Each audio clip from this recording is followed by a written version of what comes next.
4 days ago, Near Protocol announced the launch of the Chain Abstraction Incubator from Near Horizon. So today we're going to do a really quick overview of the projects that are included in that accelerator. I'll be linking to the blog post if you want to come check it out. The reason why I think this is important is because Near did something kind of interesting. Instead of doing what most other protocols did and throwing a ton of money to DeFi early on, for mostly copy pastas, same protocol, same functionality, just a different place. It was a period of, let's call it, low activity, where DeFi on Near was seemingly dead. Behind closed, but in the background, the focus was on chain abstraction. So, as you may have seen on the Near Twitter, there's been a lot of hints around a DeFi revival, and these projects seem to be the beginning of it. So what makes them different? They are DeFi with a twist. They are, let's call it DeFi 2 point or 3 point, whatever point we're up to, because they leverage Near chain signatures to be able to have functionality across different ecosystems. So in this video, we'll do a quick overview of each one of the protocols. Several of them are still on testnet or in preview mode. And later on, we'll be doing deep dive into each one of them. Let's get started. The first one is Atlas Protocol, a Bitcoin liquid staking protocol. This was pretty hot because BTC DeFi and BTC Layer 2s are all the rage. So what does the Atlas Protocol do? Liquid staking for Bitcoin, bringing together security by staking BTC natively, yield on what would otherwise be idle BTC assets, and utility, because now you can use that BTC elsewhere.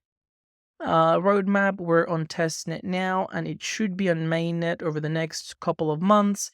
And just before we jump into the technicalities of how it works, I'll take a step back and explain how is this different from the BTC that we have right now. So right now, most people would be familiar with wrapped BTC, and the problem with wrapped BTC is that it relies on a centralized custodian. So up until now, I think it was bit something. And there is some controversy because the centralized custodian is changing over to someone else soon. And there's some controversy around the new custodian. What does a centralized custodian mean? It means that you literally give your BTC to someone, let's call him Pedro. Pedro holds on to that BTC, and then they issue their wrapped BTC on a smart contract. It means that technically you could be holding onto a wrapped BTC on chain that if something were to go wrong to the centralized custodian, it is no longer backed by anything. That's why the custodian really matters. And the innovation here is that using chain signatures and chain abstraction, we actually remove that risk vector or that counterparty risk because the BTC is staked natively, meaning the BTC never leaves the Bitcoin blockchain. No one holds those private keys in a centralized way other than yourself. And this is where this graph may help us understand. So the way that it works, very loosely, we'll do a deeper dive when we do Atlas Protocol specifically, is the user deposits a BTC onto a BTC wallet, and the private key for that BTC wallet is held by the Near MPC nodes network. All that means is that the private key that controls that wallet is split across several MPC nodes, meaning that none of them independently can use the BTC, but when they're combined, they can control the wallet. And you have to sign with your Near wallet to authorize any transactions. So it is non-custodial, meaning that only you can initiate the transaction, and these MPC nodes hold a private key on your behalf. So it's also technically more user-friendly because you don't have to store the key yourself. You can do a lot of cool things around social retrieval, etc. So once we have this setup, which allows us to have BTC natively under your control, leveraging the Near MPC network, then the Atlas protocol mints ABTC. I'm assuming the A stands for Atlas. And ABTC would basically replace WBTC on all the DeFi protocols as we know them right now. So you could use ABTC as collateral or others. I'll be linking to the Telegram and the Twitter if you want to go check out in more detail. And let me know what you think. The next one up is Omnilane. So this is the Omnilane landing page, and let's click Discover Omnilane. I don't know if the crazy dystopian music is playing in the background. I could hear it when I was researching before, but I can't seem to be able to hear it now. Not sure why. If it's there, the ominous tone that I'm about to put on will make a lot more sense. Abstract. Omnilane is a definitive milestone in swapping history. It is a versatile technology that acts like a quantum highway for your assets. It seamlessly transports them from anywhere to anywhere. Damn right. Highlights. No matter where they start or where they need to go, Omnilane ensures you get what you need swiftly and securely. So a few of the main features here are breachless. So this would be the similar functionality that we mentioned before of BTC, leveraging near chain abstraction. Assets are able to stay where they live natively. So we can see here no middlemen, no additional steps. Imagine it as a direct, unobstructed path connecting two peers, like a virtual handshake without detours. Had a small issue with camera, but we're back. Another features include no slippage and natively cross-chain. Backed by Near, and there is a wait list. What I'll do with all of these projects is I'll include the Twitter and the Telegram on the description. You can see how they just launched. They don't really have many followers, but now is the best opportunity to give them feedback, early testing. I'm actually in a few groups with the teams giving feedback. Next up is Covenant Finance. So we're on the Covenant Finance landing page. We can see the first thing that we should pay attention to is that V2 is coming soon. So the innovation from Covenant Finance is tradable on-chain debt. I spent a little bit of time diving through the documentation and playing around with the product with the V1. They're live on Arbitrum and they have a staging environment on Near. And if you read the documentation, you'll still see references to Uniswap V3. It's really interesting that they're getting similar functionality from Ref Finance. And the key problem that they're trying to solve here is the pricing of debt and managing risk and some of the offerings from the traditional lending protocols. So what Covenant Finance aims to do is two things. The first one is to have a much more efficient pricing mechanism, and you can read an example on the documentation. They use Ethereum and liquid stake ETH, but the exact same scenario would apply to Near and liquid stake Near, like ST Near. Basically, you could have a much smaller gap between the borrow costs and the lending costs, so that both the lenders and the borrowers have way better interest rates. But the cool thing is that it technically also allows the creation of new pools for new assets. So technically, anyone could deploy a guild for, say, Black Dragon, and the market would price the debt on Black Dragon.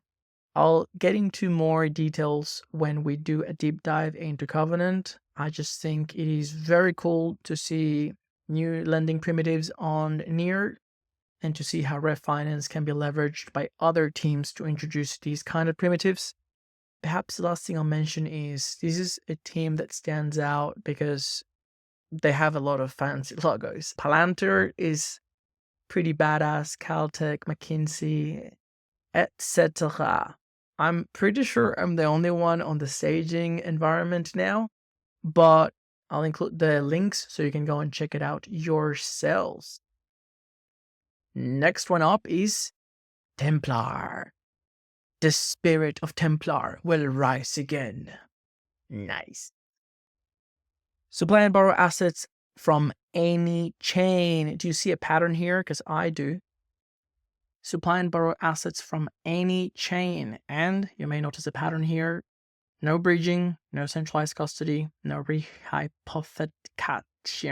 I can't say that, but whatever. Similar to the explanation for Bitcoin, the cool thing about these would be to be able to use any asset natively. There isn't much information on the website, or perhaps there is too much information on the website, because what they've uploaded on the landing page is the light paper. So if you're interested, you can come and read everything. Otherwise, I'll be dumping this into my AI agent and doing a deeper dive protocol later on. Next up, we've got two protocols that don't yet have a link. First one is Vita Finance, automated market maker. And the second one is Kairo Money, another lending protocol, more competition for borrow. Next, we've got Thunderhood. The Thunderhood appears to be a lot of fun.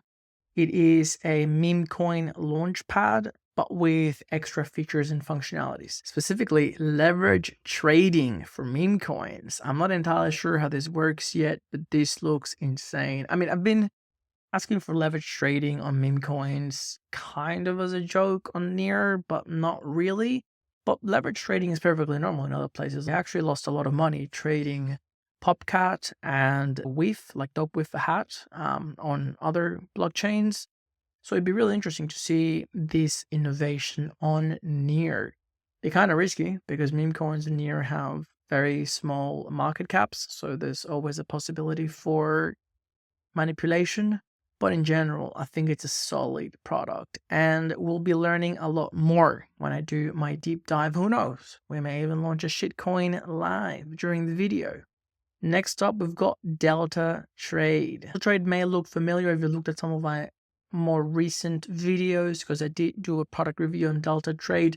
There's been a few upgrades since I did that video, including they've launched on Solana. So if you go to the top right here, we can see that you can switch between Near and Solana. I wonder if that uses chain abstraction or if it's just going multi-chain. And then the final one is AllStake. AllStake is an interesting one. This one launched actually way back in June or July. I tweeted about it because I deposited some SG Near and I started mining some points. It launched just after the Eigenlayer airdrop. There was a lot of buzz around that type of AVS restaking. So my understanding is that AllStake is very similar to Eigenlayer in that sense. It enables you to restake assets natively. So I think it'd be a similar architecture to what I've explained before. The asset lives on its chain, but gets restaked on AllStake using Near protocol chain abstraction. And then that can be used to offer meshed security for other applications. There are examples on what you can build with AllStake here, including a cross-chain bridge secured by every chain that it connects, omni-chain exchange that settles on more than one chain, VM agnostic shared sequencer, decentralized intelligence solver network, and more. I'm really curious whether there are any teams currently working on this, and perhaps some of the other teams that are part of the New Horizon cohort are actually using AllStake technology. I have to do some digging to see how it is similar or different to Eigenlayer. Awesome, friends, that is it for me. The only call to action that I have would be to go check out this project, follow them on Twitter to be up to date, maybe join their Telegram and give the team feedback if you do some early user testing, if you use testnet. Be mindful that things might break, but that is the only way that things improve. If we are patient and we give the teams feedback, especially, just let people know what you want to see. You just be like, hey, I'm a user. This is what I'm trying to achieve. This is what is getting in the way of me achieving that objective. And go tell the team. Usually you'd be surprised how well received that is. And if it's valuable enough feedback, you may even get some advisor tokens. Wink. In the description below which one of these projects you'd like me to do a deeper dive, and make sure that you like and subscribe to support the channel. There is a ton of content coming up. So I'll be seeing you very soon in another video. Bye.